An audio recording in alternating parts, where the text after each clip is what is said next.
Antes de nos unirmos em oração, quero te convidar a algo essencial: abrir o coração para ouvir a voz de Deus através da sua palavra. Muitas vezes, buscamos respostas rápidas, mas esquecemos que a oração verdadeira nasce primeiro da escuta. É como sentar-se diante do Pai e deixar que Ele fale ao nosso interior antes mesmo de apresentarmos nossas palavras. Em Tiago 5:16, lemos: confessem os seus pecados uns aos outros e orem uns pelos outros para serem curados.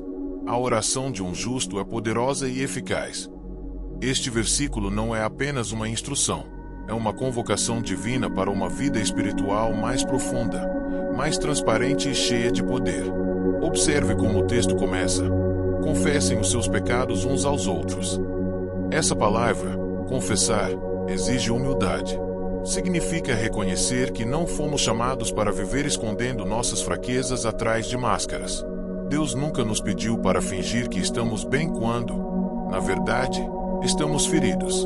Pelo contrário, Ele nos convida à honestidade, porque a cura começa quando a luz entra onde antes havia escuridão. Quando mantemos nossas lutas em segredo, o pecado e a dor crescem em silêncio.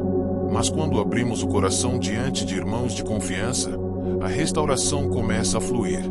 Não é apenas uma cura emocional, é uma restauração espiritual que toca a alma. É nesse ambiente de verdade e comunhão que Deus opera milagres. Dedo indicador apontando para a direita se você crê que a cura começa na luz de Cristo. Escreva amém aqui nos comentários e declare a sua fé. O versículo continua dizendo: orem uns pelos outros para serem curados. Aqui, Deus nos mostra que a oração não é apenas um ato individual, mas também um exercício de amor comunitário. Orar sozinho é poderoso, sim, mas orar uns pelos outros abre uma dimensão ainda maior do agir divino. A intercessão é um ato de generosidade espiritual. Quando levamos a vida de alguém diante de Deus, estamos cobrindo essa pessoa com o manto da graça e entregando suas dores e necessidades ao único que pode transformá-las. Esse tipo de oração cria laços invisíveis que unem os céus e a terra. Imagine o peso que é retirado de um coração quando alguém ouve: estou orando por você. Essa frase, simples, carrega cura. Não é apenas encorajamento humano, é um lembrete de que existe um povo que carrega uns aos outros diante do trono do Pai. E aqui está o segredo: quando intercedemos, não apenas o outro é fortalecido, mas também nós somos renovados. A oração compartilhada nos ensina a carregar os fardos em comunidade, a sermos parte do corpo de Cristo em unidade. Quando um chora, todos choram. Quando um se alegra, todos celebram. Assim é o reino de Deus. Por isso, não negligencie o poder de orar por alguém. Sua oração pode ser a resposta que aquela pessoa estava esperando há anos. Você pode ser o instrumento que abre as portas para uma transformação profunda. Se você acredita no poder da intercessão, declare aqui embaixo: eu oro por você e abençoe a vida de alguém hoje. O texto em Tiago encerra com uma afirmação ousada: a oração de um justo é poderosa e eficaz. Mas surge a grande pergunta: o que significa ser justo? Será que precisamos ser perfeitos, sem falhas, sem nunca errar? Se fosse assim, ninguém conseguiria orar com poder, pois todos somos imperfeitos. A justiça mencionada aqui não vem de nós mesmos, mas de Cristo. É Ele quem nos torna justos diante de Deus. Quando aceitamos o sacrifício da cruz, somos lavados, restaurados e colocados em posição de filhos. É por meio dessa aliança que nossas orações ganham força no céu. Ser justo não significa nunca pecar, mas significa viver em rendição. É caminhar buscando santidade, ainda que tropeçando em alguns momentos, mas sempre levantando-se e voltando para os braços do Pai. Riqueza, posição social ou aparência externa não garantem justiça. O que importa é o coração alinhado com Deus. Rendição é a chave. Quando nossa vontade se curva diante da vontade dele, entramos em um lugar de autoridade espiritual. É nesse lugar que nossas palavras deixam de ser apenas sons e passam a ser sementes que tocam os céus e geram frutos na terra. Portanto, não permita que a culpa ou o medo silenciem sua oração.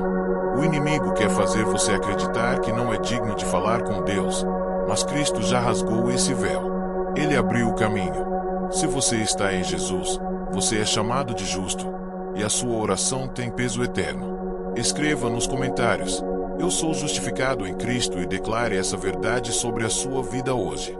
Se queremos compreender de fato a oração, precisamos reconhecer 3 pilares fundamentais: sinceridade, persistência e rendição. Primeiro, a sinceridade. Uma oração não é medida pela beleza das palavras, mas pela verdade do coração. Deus não se impressiona com discursos ensaiados, ele se move quando percebe a autenticidade. Quando você ora com a alma desnuda, sem máscaras, sem tentar parecer espiritual, mas sendo quem realmente é, a presença dele envolve você. Segundo, a persistência. Uma vida de oração não é construída com pedidos ocasionais, feitos somente quando há desespero. A Bíblia nos chama a orar sem cessar, não porque Deus precisa ser lembrado, mas porque nós precisamos permanecer conectados. Assim como o corpo não vive sem respirar, a alma não sobrevive sem oração. Mesmo quando parece que o céu está em silêncio, continue. O silêncio de Deus nunca significa ausência, mas preparação. Terceiro, a rendição. Oração não é apenas falar com Deus, é também aprender a se submeter à sua vontade. Muitas vezes, pedimos por coisas que, no fundo, nos afastariam dele. Mas quando oramos rendidos, dizemos: Senhor, não o que eu quero, mas o que o Senhor sabe que é melhor. É nesse ponto que a oração deixa de ser um monólogo humano e se torna um diálogo divino. Esses 3 fundamentos transformam a oração de palavras vazias em um encontro vivo com o Criador. Se você deseja viver uma vida de oração sincera, persistente e rendida, escreva aqui: eu escolho orar de verdade. Há um texto que nos enche de esperança em meio às batalhas, Neemias 8:10. Não se entristeçam, porque a alegria do Senhor é a força de vocês. Esse versículo nos lembra que a alegria em Deus não é um sentimento passageiro, mas uma fonte de resistência. Muitas vezes pensamos que só podemos nos alegrar quando tudo vai bem, mas a alegria do Senhor é diferente. Ela permanece mesmo no meio da dor. Você pode estar chorando, pode estar passando por perdas, pode estar enfrentando incertezas, mas ainda assim pode carregar dentro de si uma alegria que o mundo não entende. Essa alegria é fruto da presença de Cristo. É saber que, mesmo quando tudo parece desmoronar, Ele continua sendo o mesmo, fiel, bom e soberano. É isso que nos dá a força para continuar caminhando quando as pernas tremem, quando a alma se sente cansada, quando o coração pensa em desistir. A alegria do Senhor é o combustível que nos levanta todos os dias. Não é uma alegria que ignora a realidade, mas que a transcende.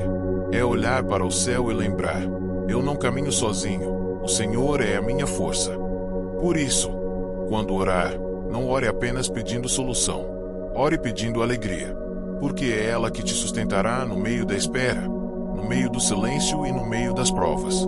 Escreva nos comentários: a alegria do Senhor é a minha força, e declare essa verdade sobre a sua vida hoje. Outro princípio essencial na vida de oração é esperar no Senhor. Em Isaías 42:31 está escrito: mas aqueles que esperam no Senhor renovam as suas forças. Voam alto como águias, correm e não ficam exaustos, andam e não se cansam. Esperar em Deus não é ficar parado sem fazer nada, é um ato de confiança ativa. É dizer: Senhor, eu continuo acreditando mesmo sem ver. Eu descanso em Ti mesmo quando as circunstâncias gritam o contrário. A espera é o lugar onde nossa fé é testada e amadurecida. É onde nossas raízes espirituais se aprofundam. Às vezes, Deus não muda a situação de imediato porque primeiro deseja mudar a nossa postura diante dela. Ele nos fortalece no processo, nos molda no silêncio e nos ensina a depender dele de uma forma que jamais aprenderíamos se tudo fosse imediato. Assim como a águia precisa esperar o tempo certo para trocar suas penas e voar ainda mais alto, nós também precisamos aprender a esperar no Senhor para renovar as forças. É nesse tempo que Ele nos dá visão, coragem e vigor para seguir em frente. Portanto, não veja a espera como atraso, mas como preparação. O céu nunca chega atrasado, o tempo de Deus é perfeito. Se você está disposto a confiar no tempo de Deus, declare nos comentários: eu espero no Senhor. Ao longo de toda a Bíblia, vemos uma verdade se repetir: Deus dá força aos que o buscam de coração. Ele honra a oração que nasce de um espírito rendido e sincero. Você não precisa ter todas as respostas, não precisa estar no auge da sua força para orar com poder. O que Deus procura é fé, mesmo que pequena, mesmo que trêmula, mas verdadeira. Jesus disse que uma fé do tamanho de um grão de mostarda pode mover montanhas. Isso nos mostra que não é o tamanho da fé que importa, mas em quem depositamos essa fé. Uma fé pequena em um Deus grande é suficiente para transformar qualquer cenário. Por isso, não permita que a sensação de fraqueza paralise você. É justamente na fraqueza que o poder de Deus se aperfeiçoa. Quando reconhecemos nossos limites e nos lançamos na graça dele, experimentamos o sobrenatural. A oração não é sobre a nossa força, mas sobre a força do Senhor que opera em nós. É sobre abrir o coração e dizer: Jesus, eu não posso sozinho, mas contigo eu posso todas as coisas. É nessa entrega que o Espírito Santo se move, trazendo consolo, direção e vitória. Então, não espere estar pronto para buscar a Deus. Vá como você está, cansado, ferido, inseguro, mas com o coração aberto. Ele não rejeita quem o busca com sinceridade. Se você acredita que a sua fraqueza pode ser transformada em força pelo poder de Deus, escreva aqui: o Senhor é a minha força. Chegamos a um ponto essencial: entender que a graça de Deus é suficiente. O apóstolo Paulo ouviu do próprio Senhor: a minha graça te basta, porque o meu poder se aperfeiçoa na fraqueza. 2 Coríntios 12:9. Isso significa que você não precisa carregar sozinho o peso das batalhas. Jesus é a sua força, o Espírito Santo é o seu ajudador, e a palavra de Deus é a sua espada. O inimigo tentará convencê-lo de que você não é forte o bastante, mas a verdade é que você nunca precisou ser, porque o poder vem dele. Por isso, ore com ousadia, ore com alegria, ore sem cessar.